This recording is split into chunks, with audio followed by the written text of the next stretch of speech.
tonight. Leaked documents detailing the time schedule set for the transitioning of the Owen King EU Hospital have been released. Breaking their silence since an incident which has left one individual fighting for his life, the Royal St. Lucia Police Force confirms that someone was taken into custody in relation to the recent bomb scare. And a former government minister who was in the past vehemently opposed to entering the fray of elective politics has changed his position. The details are coming up.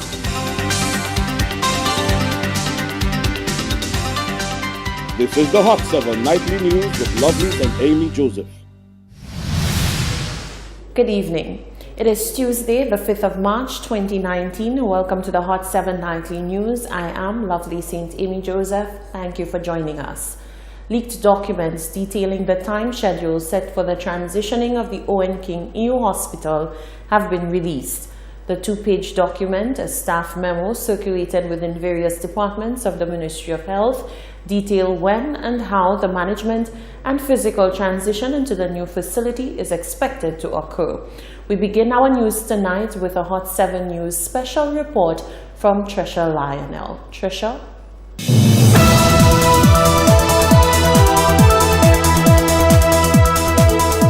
Thank you, Lovely. The subject of the memo sent to all staff on the 20th of February this year reads, Update on Millennium Heights Medical Complex. The pronouncement made in this document considering the issues being faced in the healthcare sector warrants that the memo be read verbatim. It reads, quote, In a meeting with the Minister of Health, Senator the Honorable Mary Isella Isaac on February 14, 2019, an update on the status of the transition to a fully operational complex under a board of directors was provided. These are the details. Number 1. The physical move of staff, equipment and services from the Victoria Hospital to the Owen King European Hospital is expected to be completed by the end of March 2019. Number 2. Due to the smaller bed count and space at the OKEU Hospital, space will be identified and retrofitted in the Mental Wellness Center to accommodate the clinics and extra beds needed for the move. These will likely extend the move window beyond March 2019. 3. During this physical transition, no changes to management or employee status will occur. All staff will remain public servants. After the physical move has been completed, then the management transition will begin. Number 4. During the management transition, the unions will be engaged to ensure the best deal for employees. Employees will have the choice of moving on the new complex under the new employment terms, likely to be a 3-year contract in the first instance, being deployed into another Department of Public Service, or accepting a pay package to leave the service if that is what they desire. Number 5, it continues with number 5. Health City Cayman will manage the services of OKEU and will also serve as a consultant during the transition period. Health City Cayman will only have interest in the tertiary care facilities at the hospital. The board of directors, already in place, will manage and oversee operations of the complex. Health City Cayman will be required to attract clients from abroad as part of a medical tourism deal which will filter funds into our National Health Insurance Scheme. And finally, the last point in the document, Lovely, is number 6, and that reads, the National Health Insurance will be managed by the National Insurance Corporation and is expected to be fully functional by January 2020. The Prime Minister made the announcement of the National Health Insurance last year, where he called it ambitious. The memo still leaves several questions unanswered. What is the medical tourism deal? What is the Health City Cayman receiving for their consultancy work? Who forms part of the board of directors mentioned in the memo, and what determines where an employee will be deployed within the public service? These are only a few of the questions yet to receive answers, Lovely. Calls placed to the Minister of Health on Tuesday proved unsuccessful. Hot 7 News did reach the Permanent Secretary, that is Mr. Felix St. Hill, who unfortunately is unable to speak in official capacity as he is on vacation until March 20th. Further calls placed to the Deputy Permanent Secretary also went unanswered. The Director of Turning Point, Robert Huggins, did speak to Hot 7 News, saying only that the transition is not expected to affect his department. Hot 7 will continue to investigate the issue, keeping you abreast of further developments. Back to you, Lovely. The Press Relations Office of the Royal St. Lucia Police Force has released a statement about the bomb scare which occurred on the 20th of February and the investigation into that matter. The press release emailed at 11:20 a.m. to media personnel on Tuesday reads, quote, "On Wednesday, February 20th, 2019, at about 6 a.m., law enforcement officials responded to a report of a bomb threat at the George F. L. Charles Airport in VG. Normal operations resumed about 9 a.m. when the all-clear was given after a thorough search was conducted. On Thursday, February 28, 2019, one individual was taken into police custody in relation to this incident. That same evening, the suspect was transported to the Victoria Hospital after ingesting a substance. The suspect is in critical condition at a medical facility and has not been charged. Investigations are continuing into this matter." End of quote.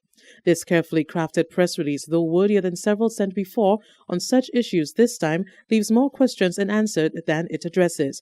Where was the suspect at the time? Where was the substance stored? What substance was it exactly?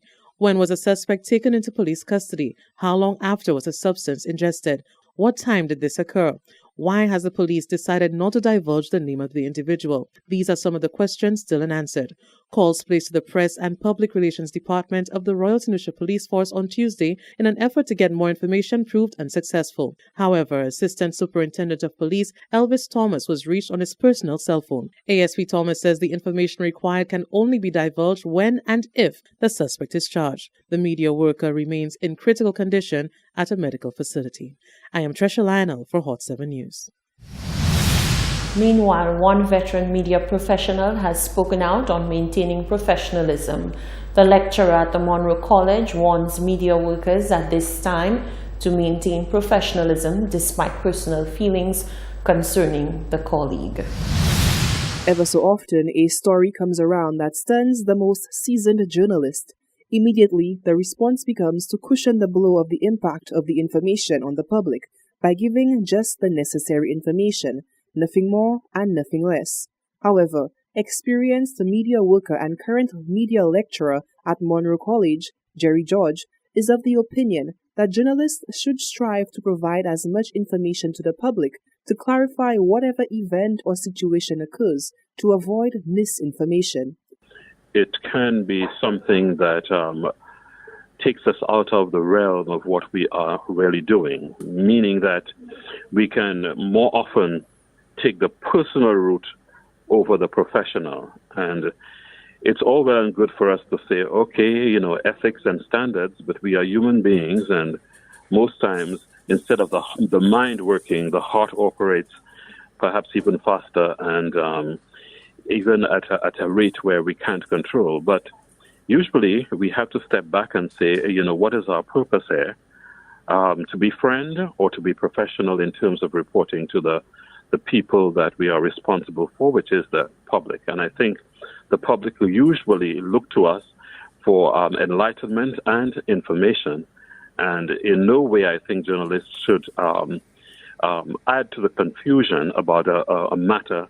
George insisted that public expectations are that media personnel stand in solidarity with their colleagues. However, he says, sound journalism should always prevail. It's not easy, but, if we believe that we are too close to the story, perhaps our editors can tell us, stand back for a little while before we can go on reporting, and do ourselves a favor in not muddling the situation further because of our personal and emotional responses.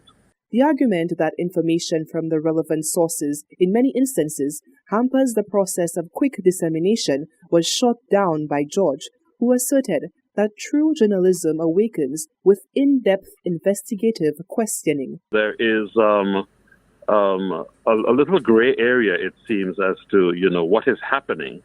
And that is, I believe, because of the lack of information coming from official sources such as the police. But I do believe, too, that as journalists, we need to dig a little deeper, perhaps push a little more, if the information is supposed to provide us with the enlightenment that we're searching on behalf of our public. George expressed disappointment in the current Media Association of St. Lucia. He noted that in regards to human interest stories, the need for the association's voice and presence to be heard and felt fell flat. He called for a more concerted effort from the association in dealing with sensitive matters of any kind. Reporting for Hot 7 News, I am Solaj Alfred. You're watching the Hot 790 News. When we come back, members of the public weigh in on a St. Lucian sentenced to death in the U.S. We'll have that and more in just a moment.